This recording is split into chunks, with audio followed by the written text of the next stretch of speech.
By the time they were at the 60th level, they were pretty hot. Now, in the early days of the mine, this is all miners had to work by was candlelight, if I ever get it up. That's all they had to work by. And when they first start mining, they normally work in a three-man team. This is what's known as a hand drill steel. So we would have one miner holding that against the rock, one or two men with sledgehammers hitting it. Every time they hit it, he would pull and rotate a little bit, and the boom's keeping that hole rounded out, keep the drill from jamming. Now the normal blast pattern were anywhere from 12 to 16, 18 holes. So drilling 3 of these a day, if they were working this wall by themselves, it would take them better part of the week before they got enough holes to set the charge off. Now as we stand here in this light, it doesn't look too bad, but we got to remember when they were in here mining, it was like this. Now in the early days of miners were under a contract system.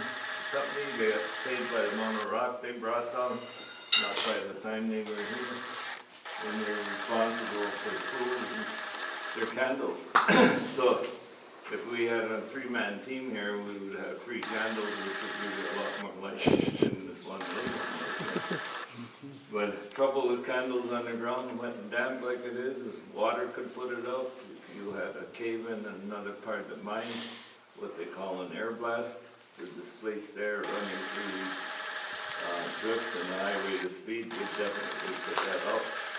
Now just before I turn my lights back on, I'll blow the candle out so you get a chance to witness what the darkness is like here underground. As you see, your eyes have never adjusted because there is no light. Well, we want to thank you all for coming.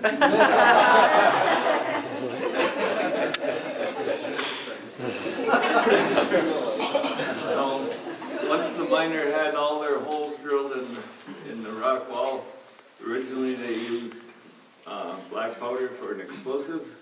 They'd set the charge off. Once that rock is blasted down, then the miner is done with his part of the job.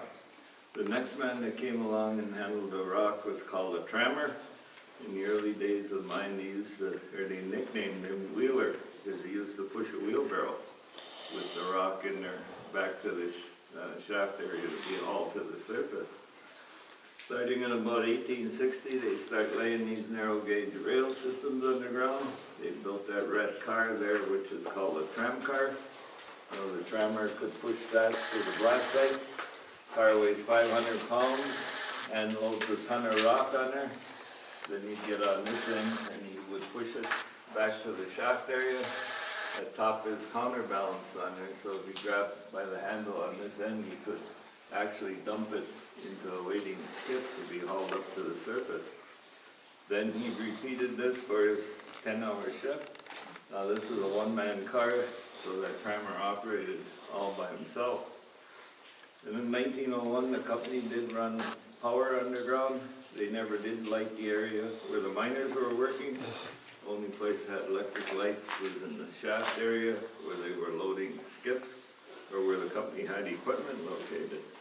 Miners still depended upon candles. Then about 1880, they got what they call a sunshine lamp. Used to burn a paraffin fuel.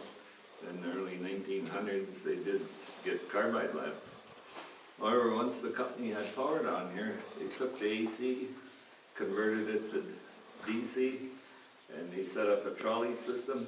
They had a bare wire down the middle of the overhead, and they start pulling these tram cars with little electric locomotives, or what the company called mules. Once they had the electric mule, they now could pull up to 3 cars behind them. In later years, they did increase the 1-ton cars to 3-ton cars. And now each trip to the shaft area for the rock to go to the surface was a lot more productive. However, the manual cars did stay in use right up until the time that Quincy did close. With anything that was a short run, they preferred to use the manual car. Then in 1880s, Quincy got his first power drill underground, which is the first drill we got mounted back here.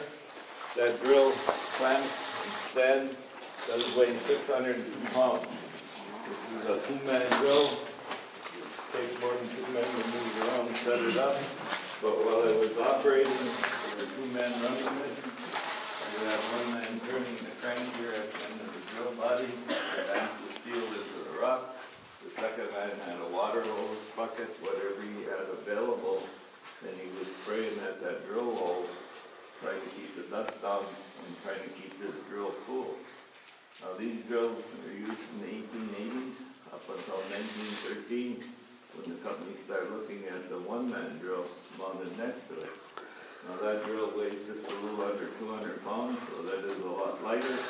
Taken apart, 1 man could maneuver it around and set it up. But it also had its own water tank, which was pressurized with air, and the air forced the water through that drill body, out through the drill steel, which was hollow, and was much more efficient controlling dust and keeping my drill cool. Now, while it was operating, it was also flushing the rock chips out of the drill hole. Now, as much as the company wanted these drills, the miners wanted no part of them.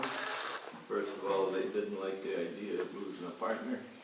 And the second thing is they didn't want to be left on there by themselves. They figured if anything happened, it could be a better part of the day before somebody might come along. So in 1913, families were going on strike, the miners joined them, and they did shut down all the copper mines in the copper country.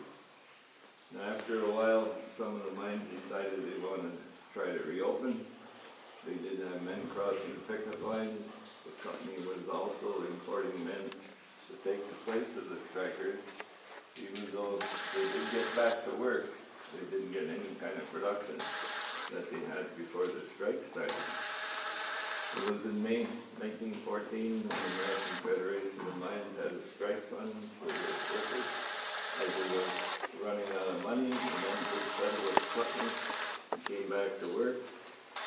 Even though they had to accept the 1-man drill, they didn't get some concessions. And the biggest one was their 10-hour day.